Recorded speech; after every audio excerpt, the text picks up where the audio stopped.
Il y a deux façons de dompter le hasard. La première, c'est la manipulation. La seconde, ce sont les probabilités. Mais si vous voulez faire fortune, il faut combiner les deux, c'est-à-dire manipuler les probabilités. Est-ce que tu sais ce que c'est ça? C'est une boîte de joueurs qui contient tous les objets symboliques utilisés par les joueurs. Donc je te les montre rapidement. On a bien évidemment le jeu de cartes, de jetons. On a le dé, le fameux dé du casino au coin carré. Et puis on a deux objets un peu moins connus, c'est ce qu'on appelle le billet de la dernière chance. Et puis ça, le Lucky Charm, le porte-bonheur. Et je vais te demander juste de mettre la main à plat dessus pour te porter chance. Et on va commencer par un choix très simple. Quand je vais claquer les doigts, tu vas lever ta main du porte-bonheur et tu vas glisser un de ces deux jetons vers moi, celui que tu veux. Et je précise à l'avance, celui que tu glisses vers moi, c'est celui que tu décides de me donner. Ok? Donc, maintenant.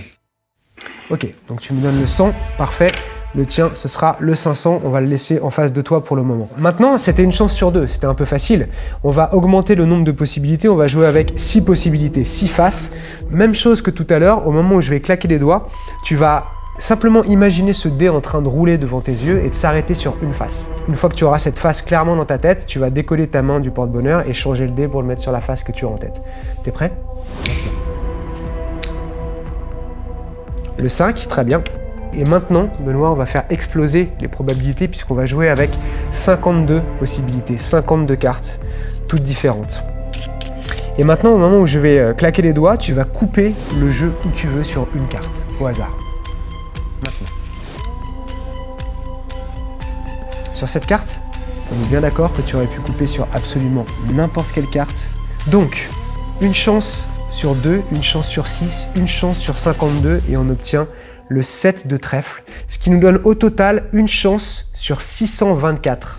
Maintenant, c'est le moment de voir si le porte-bonheur que tu as depuis le départ sous la main t'a vraiment porté chance. Si tu regardes, depuis le départ, tu avais la solution, tu avais le résultat de cette fameuse partie entre les mains, puisqu'à l'intérieur du porte-bonheur se trouve exactement la combinaison que tu viens de jouer sur la table, le 500, le 5 et le 7 de trèfle.